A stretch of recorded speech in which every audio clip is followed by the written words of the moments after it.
बिस्मिल्लाहिर्रहमानिर्रहीम। Why size of negative ion is larger than that its parent atom. देखो negative ion का जो size है ये ज़्यादा क्यों होता है उसके पेरेंट एटम से। पेरेंट एटम किसको बोलते हैं? जिससे ये नेगेटिव आयन बना हुआ है, इनके वो न्यूट्रल एटम जिससे ये नेगेटिव आयन, जिससे ये यूनी नेगेटिव आयन बना हुआ है, उसको क्या बोलेंगे आप? पेरेंट एटम कहेंगे। ज़रा सवाल को समझिए। सवाल में क्या कह रहा है कि साइज ऑफ नेगेटिव आयन, यानी कि नेगेटिव आयन का जो साइज है वो लार्ज है, वो बड़ा है। किसकी निस्बत बड़ा है? उसके पेरेंट एटम की निस्बत। तो बेटा पहले आपको ये पता होना चाहिए कि नेगेटिव आयन बनते कैसे हैं, नेगेटिव आयन कैसे बनते हैं। तो बेटा नेगेटिव आयन जो है वो बनते हैं by addition of electron, electron के ऐड होने से बनते हैं। जिस तरह मेरे पास क्लोरीन है, क्लोरीन का एटॉमिक नंबर क्या होता है? 17 होता है। अब बेटा जब ये क्लोरीन एक इलेक्ट्रॉन को गेन करेगा तो फिर किस में आ जाएगा? Cl-1 में आ जाएगा। और अब इसके पास कितने इलेक्ट्रॉन होंगे? 18 होंगे। बेटे K-L-M, K में 2, L में कितने हैं? 8 हैं, M में कितने हैं बेटे? 7 हैं। और यहाँ पर अगर आप गौर करें तो K-L-M, K में 2, L में 8, M में कितने आ जाएंगे? 8 आ जाएंगे, क्योंकि 18 हो गए ना इसलिए।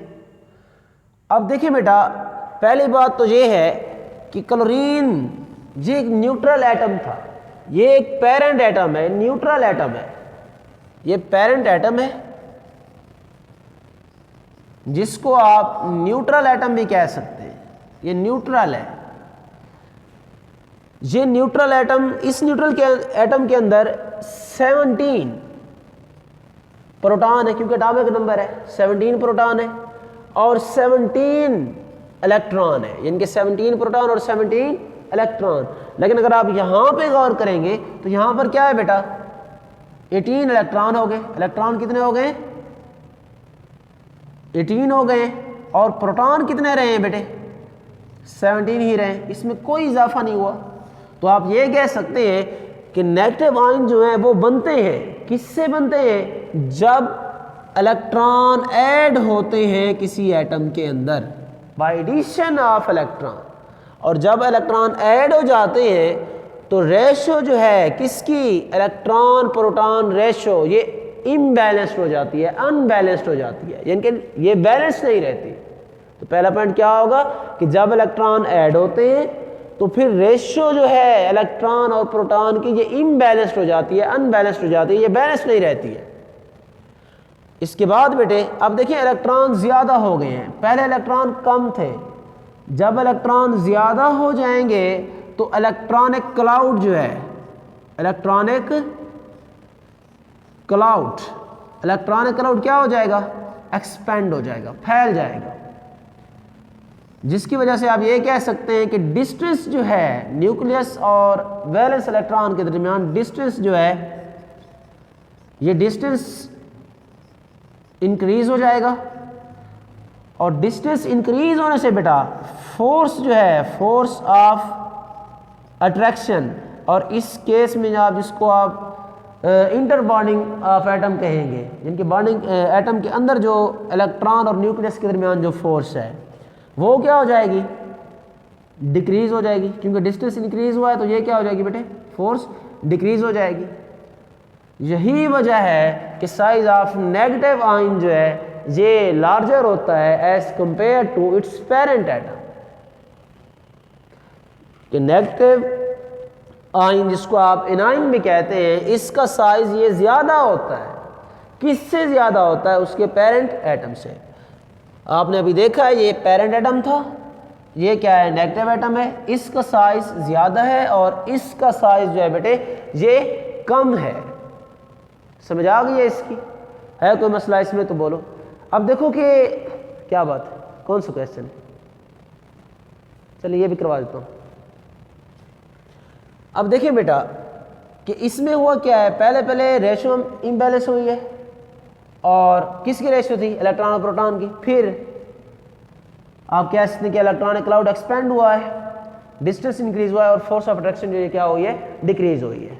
डस्टर दिखाओ।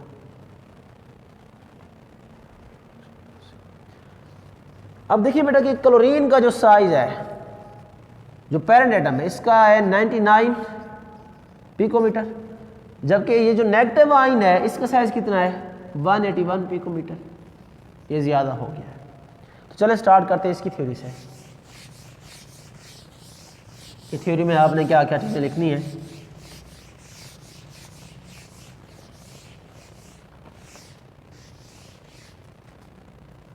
Size of negative ion is larger than its parent atom due to following reason। उनमें पहले क्या है, आपने ये लिखना है when negative ion is formed, then the ratio of electron and proton imbalanced। ये रेशियो जो है ये बैलेंस्ड नहीं रहती है, क्योंकि इलेक्ट्रॉन बढ़ जाते हैं और प्रोटॉन वही रहते हैं। इसलिए attraction between the in negative ion, यहां पर लिखोगे in negative ion, attraction between the nucleus, आपने इसको पूरा लिखना है, and valence electron decrease as compared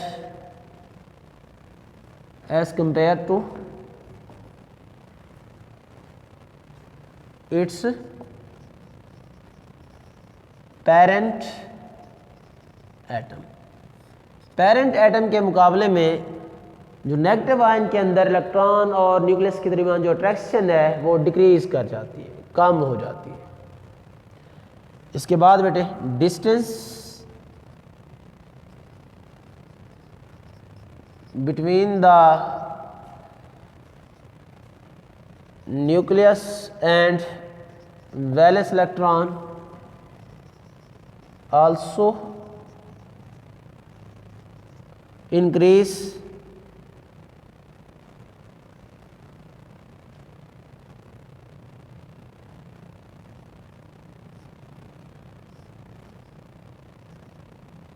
expansion in electronic cloud, expansion in electronic cloud